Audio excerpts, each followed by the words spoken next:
Hello, this is Vlad and a new story from my channel, Amazing Story. Little Galia was tired of waiting for her mother. She no longer believed she would come back for her. A year ago, when she was 6, Galia even fought with the children who called her mother a liar, but now she herself understood it was true. You see, mothers are people too, and they feel sorry to leave us. That's why they lie and say they love us. No one else came for me either, said her only friend, Sirotka. But it's not my mother's fault. She was simply wrongly imprisoned. She'll definitely come back, said Galia. Her mother really did promise to come back for her in a couple of years, but 3 had already passed. No one came for the girl. Before, her mother managed to send at least messages and gifts, but lately there had been no news at all, and a quiet despair took hold of the little girl's soul. You know, if you stop believing in this, it will be easier. Maybe we should go to the cemetery for candy? There's always something tasty there, said Sirotka. He was already a full 10 years old, and he considered himself a worldly wise child. His dad gave his mother an ultimatum. Either him or the child. And her mother chose his father. At first, she promised Sirotka that over time she would persuade his dad to return him to the family. Then she began to come less often and finally said, "Sorry, Sirotka, there's no need to nag you. Your dad doesn't want children. You know, I deceived him when I got pregnant with you. I promised there wouldn't be children, but I didn't keep my promise. So he's angry, and I won't come back. But you'll have another family, a very good one." What had upset him most was that, according to his mother, his father had every right to be angry not just with her, but with them. And even though Sirotka was little, he understood that he couldn't decide for himself whether to be born or not. He knew his father already had children in another family. And he married his mother as a favor. She clung tightly to his dad, but for Sirotka, he was and remained a stranger. The boy remembered Galina's mother. She seemed kind to him. For a while, he even believed that this tall blonde with kind, sad gray eyes would fulfill her promise. Although Sirotka was sad to part with Galia, he wished her happiness. And now, when much time had passed and the girl still remained in the orphanage, the boy couldn't help but rejoice that he hadn't lost his only friend. He wanted to somehow ease her pain, so he decided to share his secret and teach her how to find the places in the cemetery where good treats were always found. Galia, sniffling, agreed. So the children, after waiting for the elderly teacher, whose eyesight was poor, to return, ran off.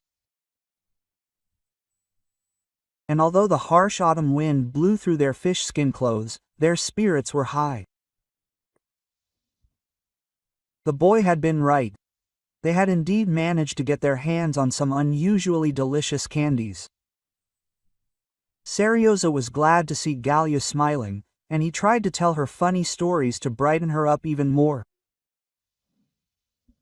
Evening was approaching. It was time to go home, otherwise they could get into serious trouble. Quote, "Wait a little longer, I don't really want to go back," said Galia. Sirotka sighed, but decided to take the risk and agreed.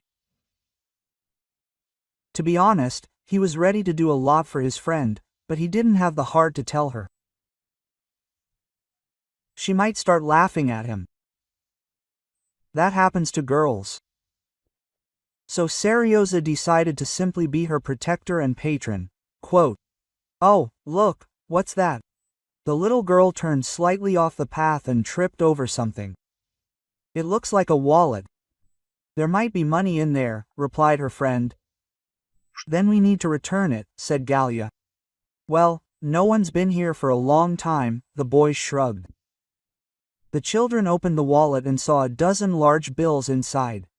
Quote, "Oh, a lot," Serioza said importantly. He was proud that it was he who brought his friend to the cemetery that day, which meant he had something to do with her luck. Serioza began to explain that it was better to hide the money and not tell anyone about it. Quote, "What if we decide to run away someday, and then the money will be very useful," he explained. "We'll run away and find my mother." Gal's eyes lit up with hope. She tried to convince herself that her mother didn't need her at all, but her heart didn't want to believe it. Quote, "Well, I don't know, should we go? But in any case, the money will come in handy." Serioza didn't want to upset her again. He just blurted out about running away. But now try to catch the words back. Gala clearly liked the idea, and he just wanted to cheer her up.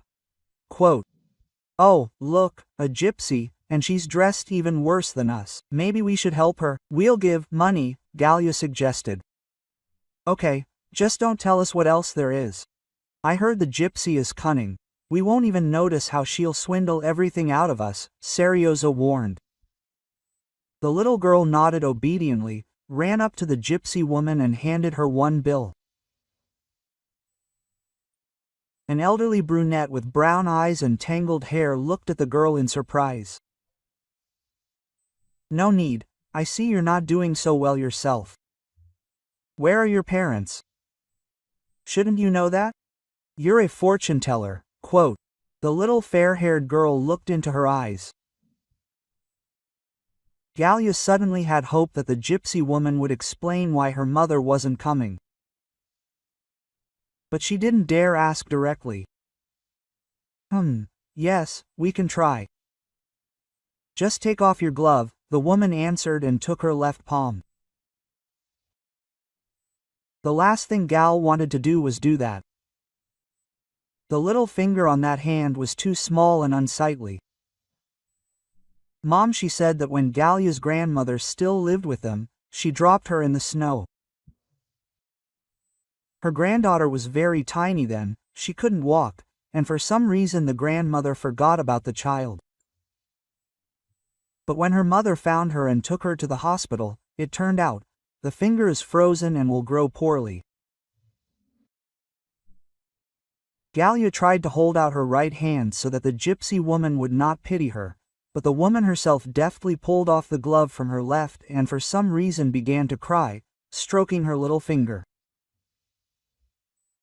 "How can this be?" That's all she repeated. "There's something bad there. My mother died?" asked Gallia. "Your mother is still in prison," sighed the elderly gypsy woman. "Why doesn't she write to me?" After these words, the girl was filled with trust. "Your mother will find a way out, and you will have another close friend," said the gypsy woman. "When? Who?" "Mom loves me, and she'll agree to adopt Serioza." The questions just kept pouring out. "It seems it's time for you to go back to the orphanage. Your name is Gallia, right?" asked the gypsy woman. "Yes, do you really see everything? And why aren't you taking the money?"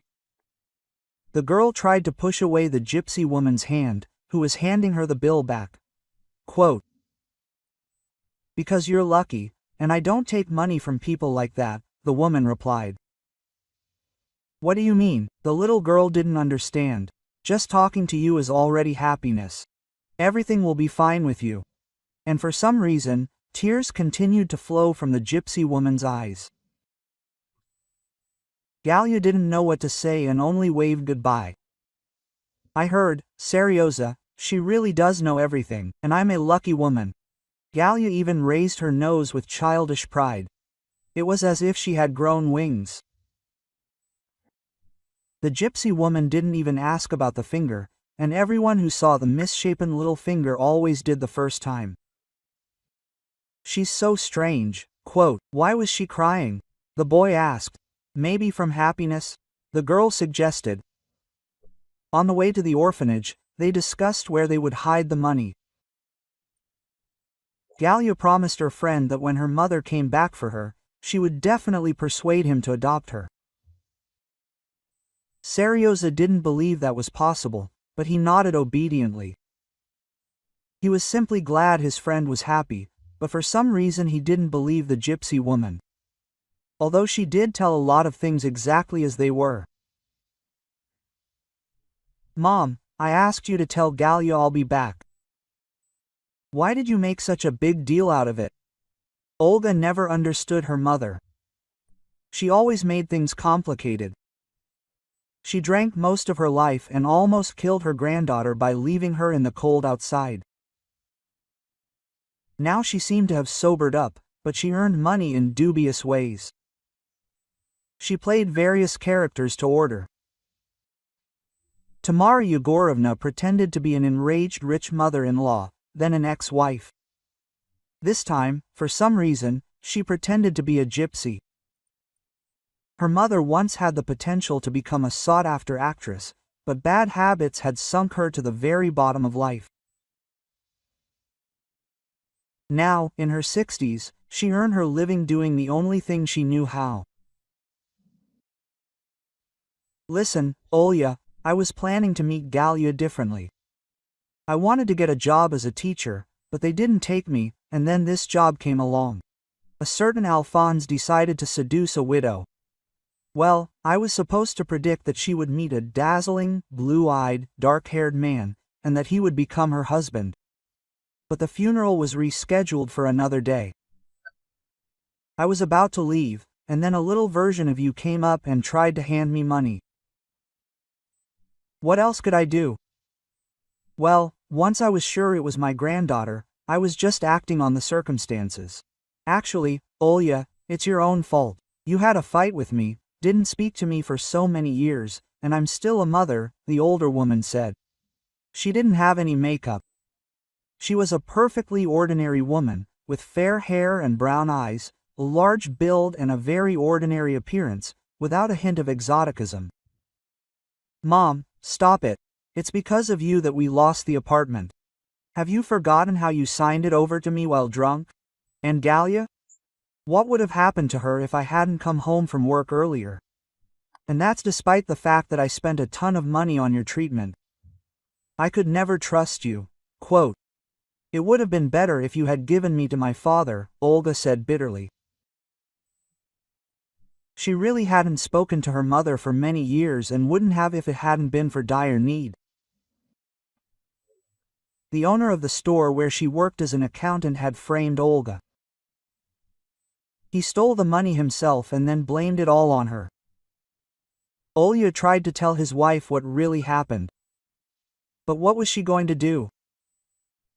She didn't want to believe that it wasn't her husband's mistress. Now Avadam had arranged for her sentence to be extended. She tried to pass letters to her daughter through acquaintances, but they didn't want anything to do with a criminal. So she had to turn to her mother. Luckily, she had just kicked her bad habits and was ready to help. "I remember everything, Olya, and don't blame me. Well, that's my fate. Are you any better? Tell her you chose a wonderful father for Gallia." Tamara Grigoryevna didn't want to push the issue, but somehow it slipped out. "It's true. The daughter's marriage was a disaster. For the first 2 years, Olga and Denis were perfectly happy. The fact that her daughter's husband was a mama's boy didn't seem like a big deal. But then Olga's mother-in-law divorced her current husband and moved in with them. And since the apartment was registered in her mother-in-law's name, she felt entitled to do as she pleased. Olga tried to offer her husband the apartment. At the time, they were both earning a good living, but Denis was hostile. His mother, meanwhile, increasingly stressed her son out and even ordered a genetic test to determine whether Gallia was her biological granddaughter. When Denis's mother discovered the child was legitimate and her own, it didn't help much. Irina Stepanovna had already found a more promising bride for her son and brought out the big guns. Denis lost it and kicked his wife and child out. Owlie loved him but didn't take him back, although she did for a while. She hoped he would come to his senses. 2 inherited apartments and a writer's dacha in a prime village, which Denis could lose if he quarreled with his mother, turned out to be more important to him. So her ex-husband called only to completely renounce his rights to Galia. And also, he told Olya to never appear in his life again. She herself now didn't understand what all this had been. The family ties had broken apart so absurdly and stupidly. But her feelings were the most genuine. And Olga then decided that she would move to another city and start all over again. Her mother had once again broken up, and Olga was counting on her help. In the end, she had let her mother down, been set up at work, and now she was a woman over 30 with no prospects, and her mother could think of nothing better to do than meet her granddaughter disguised as a gypsy and then remind her of the painful past. Olga, her head drooping helplessly, burst into tears. "Yes, come on, I'm sorry. I wanted to talk about this. Your father, he can help. I would never turn to him, but this is the case. I'm looking. I saw Galia, her hand. Anyway, you're right. I'm a terrible mother, the worst I could imagine. And yet, let me help you. And then you don't have to ever turn to me again. I beg you." And then her mother knelt before her. Olga looked at her in surprise. She had always been a real prideful woman and categorically refused to admit her mistakes. But what was surprising wasn't even this remorse, but the fact that her mother suddenly mentioned her father. "I don't understand, he's dead. You told me yourself. He was upset when you left him and had an accident." "I lied. In fact, he took a mistress, and I loved him. Anyway, he's alive, and we need to turn to him," the woman answered quietly and began to cry. "Mom, come on, get up. I love you. You know, there are good doctors." "Olya, I thought my mother had simply gone crazy. So I lifted her from her lap and sat her down next to me, stroked her hair and thought about what to do now, when my mother had also once again lost her mind at the most inopportune moment." Quote, "Wait, what, do you think I did that?" "Yes, I told you, your father can," my mother said angrily, continuing to cry. "Well, yes, relatives from the other world sometimes help," Olya said with pity. My mother wanted to say something else, but the time allotted for their meeting was over. Quote, "I will help, this time I will definitely not let you down, do you hear me?" said Mom, already leaving. Olya smiled out of politeness, but her soul became completely gloomy. She was alone against the whole world. She could not protect either her little daughter or her crazy mother. "Wait a minute, who are you?" Olga was very surprised when the next day a sleek brunette with cat-like green eyes and a stubborn chin came to her. She thought that such people only appeared in pictures of glossy magazines. "Lawyer, your father hired me. I am Igor."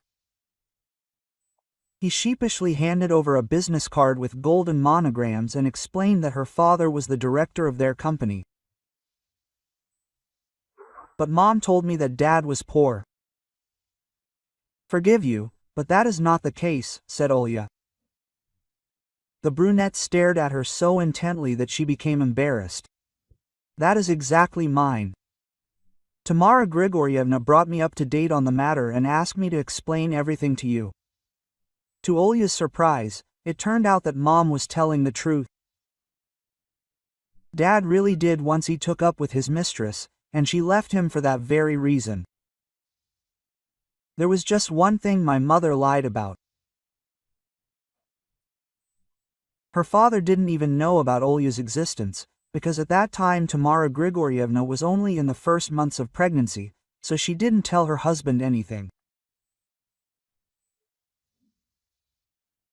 After a short time, she moved out and asked her not to look for her anymore. Her husband, however, left her with funds for an apartment. Tamara Grigorievna bought a house with this money.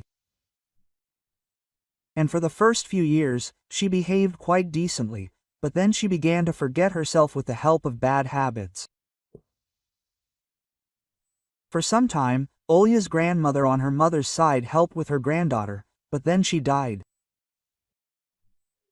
And as a teenager, Olya had to look after herself and her mother. So it turns out that my mother could turn to my father at any time, and she tormented me so much. Olga was indignant. Well, it depends on how you look at it. Andrei Petrovich, your father is a good man, but your mother is also understandable. In general, I think it's better to put these family matters aside. Crap. I've been thinking about your situation, and the lawyer outlined a plan to save you. To her surprise, everything went swimmingly. Less than 6 months later, not only was she released, but the trial had begun, during which there was every chance of proving her innocence. So, what do you think, Igor? He seems to like you. Olya's father turned out to be a handsome man of a certain age. A leonine mane of half blonde, half gray hair, an aquiline profile, and a stately figure. He was also tall and powerful at the same time. Olya thought that he must have once been very handsome. Yeah, Dad, and you know, someone likes you too. Mom, Olya decided to tease him, but she involuntarily blushed. Her situation had suddenly changed dramatically. Suddenly, she became the sole heir of a rather wealthy man. Olga and her daughter lived in a large, spacious apartment in the center, and only her mother was being mean and did not want to take advantage of the benefits provided by the one she called this traitor, whom I shouldn't have fallen in love. Well, we can't even be friends. You know that perfectly well. But you'll need a husband. You were planning to adopt Seryoza, right, or am I mistaken? Actually, when will my granddaughter and I stop visiting him at his house and give him a proper room? Her father winked. Oh, don't rush, and Olya blushed again. And when the conversation with her father ended, she immediately dialed the anchor. Quote, "Did you tell him everything?" she asked bluntly. I didn't say anything, but Andrei Petrovich is an intelligent man, so he couldn't help but notice our first date, said the man Olya was going to marry. Watch out, or do you want to marry me because of my rich dad? She asked jokingly. Although she had long known that her fiancé's father was no less rich, he simply handed his son over to work as a partner so that he wouldn't get spoiled. Quote, "Well, of course, money brings money, a dynastic marriage," Iker joked. And when Olga Igor's wedding finally took place, Seryoza and Galia asked only one thing, that their grandmother not come dressed as a gypsy.